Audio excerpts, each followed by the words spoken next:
Masih dengan grab, kita bicara tentang jenis-jenis grab ya, atau klasifikasi dari grab. Nah, jenis-jenis grab ini bisa dibuat menjadi dua buah kelompok utama ya, berdasarkan ada tidaknya gelang atau sisi ganda pada satu grab, maka grab digolongkan menjadi dua jenis, yaitu grab sederhana simple grab dan grab tak sederhana unsimple grab.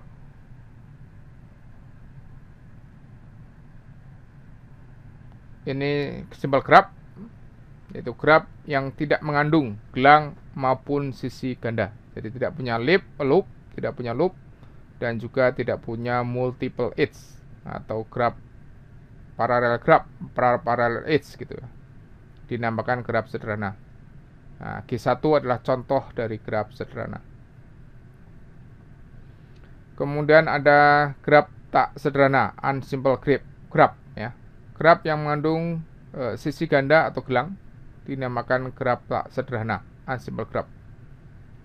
G2 dan G3 adalah contoh grab tak sederhana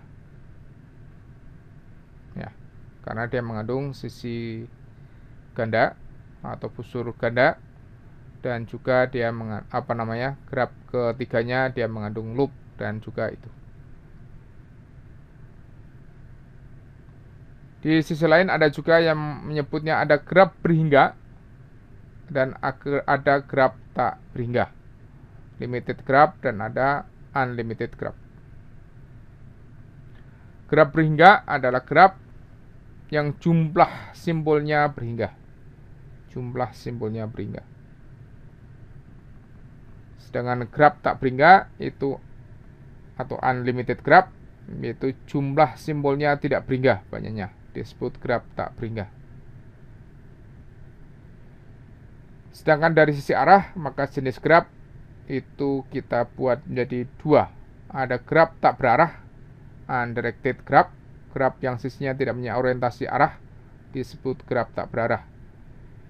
3 buah grab pada gambar tadi itu adalah grab tak berarah karena tanpa ada anak panahnya ya. Sedang grab berarah atau directed grab atau digrab, yaitu grab yang setiap sisinya diberikan orientasi arah, disebut sebagai grab berarah. 2 buah grab pada grab 3 adalah grab berarah. Gambarnya belum ada ya, nomor 3.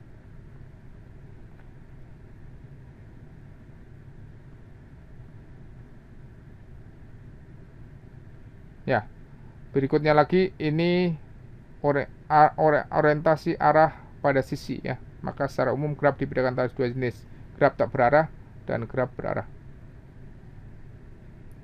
Grab tak berarah ini contohnya, grab yang sisinya tidak punya orientasi arah disebut grab tak berarah. Nah, kalau ini adalah grab yang berarah ya, grab yang setiap sisinya diberikan orientasi arah disebut grab berarah. Yang A itu ada grab berarah biasa, kemudian yang B itu grab ganda berarah. Kenapa ganda? Karena ada yang arahnya sama ya, contohnya G5 itu pada node 4, 3 itu ada grab yang arahnya barengan, jadi ada dari 4 ke 3 dan juga yang kedua ada 4 ke 3 juga. Karena itu maka disebut sebagai grab ganda arah ya, grab. Sedangkan menurut Ross 99 itu kita punya grab jenisnya ada grab sederhana simple grab, sisinya tak berarah jelas. Kemudian apakah sisi gandanya diperbolehkan? Itu tidak. Kemudian apakah sisi gelang diperbolehkan? Jawabnya tidak juga ya. Maka kita dapatkan grab simple grab ya, grab sederhana. Sedangkan grab ganda atau multi grab itu sisinya tak berarah juga. Sisi ganda boleh, kemudian sisi gelangnya tidak boleh tapi ya. Nah, kalau grab semu atau pseudo grab itu sisinya tak berarah, sisi gandanya dibolehkan, sisi gelangnya juga boleh ya. Sedangkan untuk yang berarah, maka dia jelas ada arahnya, kemudian sisi gandanya tidak boleh, kemudian gelangnya boleh. Itu grab berarah ya. Jadi ini berbeda ya. kemudian grab ganda berarah, multi grab directed, maka saya dapatkan sisi gandanya boleh, kemudian gelangnya boleh juga. Bandingkan dengan grab ganda ya. Grab ganda itu sisi gandanya boleh, tetapi gelangnya tidak boleh. Tetapi kalau grab berarah, maka boleh pakai gelang. Ya. Ini contoh terapan grab. Jadi saya punya rangka listrik misalkan. Di situ ada potensiometer, ada resistor. Oke, maka dia bisa dibuatkan grabnya ya. Langsung kita bisa kombinasikan grabnya seperti itu. Ini contoh pada kimia organik. Misalkan metana CH4, C yang dikitari oleh 4 buah hidrogen ya. Maka kita dapatkan digambarkan dengan grab juga dia. Ya. Jadi C-nya di tengah, dalam hal ini etana C2H6 misalkan, maka C-nya di tengah ada 2, di pinggir-pinggirnya ada 6 buah hidrogen. Propana berarti C-nya ada 3 di tengah, kemudian pinggir-pinggirnya ada 8 buah hidrogen. Nah, kalau kemudian kita memahami tentang transaksi yang konkurent atau bareng-bareng, paralel gitu, pada basis data terpusat misalkan, kita bisa punya misalkan transaksi T0 itu menunggu transaksi T1 dan T2. Ya, statusnya bisa dilakukan kalau dia sudah ada T1 dan T2 masuk. Kemudian transaksi T2 itu menunggu T1 ya, menunggu. Jadi arah panahnya itu menunjukkan dia panahnya. Nah, menunggu ya. Jadi T2 ke T1 panahnya berarti dia menunggu. Oke. Transaksi T1 maka dia menunggu transaksi T3.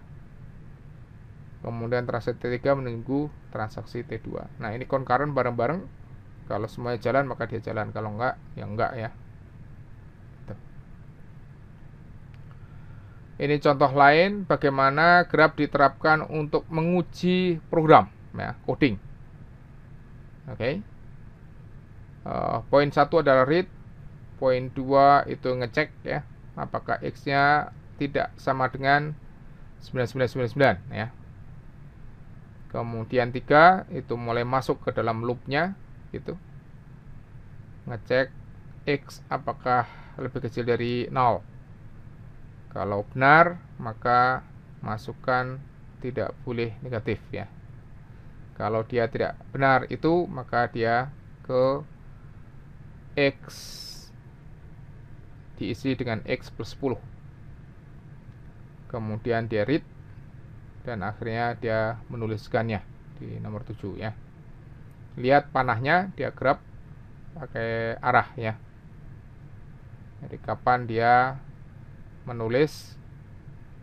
Oke, setelah keluar dari while ya, setelah keluar dari loop. Ya, contoh yang lain misalkan pada teori otomata ya. Misalkan kita punya vending machine atau mesin penjajah makanan itu yang di luar negeri. Jadi keterangannya kalau misalkan A 0 sen dimasukkan ya, dia akan masuk minta terus sampai secukupnya ya. Secukupnya 0 sen maka akan bisa penuh-penuh ya. Oke. Kemudian kalau yang B itu posisi di mana dia memasukkan 5 sen, sama juga dia akan masuk sampai akhirnya dipenuhi syaratnya ya. 10 sen dimasukkan begitu juga. Nah, kemudian kalau saya punya 5 maka sama dengan 10 itu kan bisa masuk ke 10, jadi ke C ya, ke poin C. Kemudian kalau saya punya 5, 10 maka saya punya 15 ya, itu ada di D. Oke. Ini adalah vending machine teori otomata ya. Oke, ini sekilas tentang grab ya, pengertian dari grab. Semoga bisa dipahami dan digunakan dengan baik.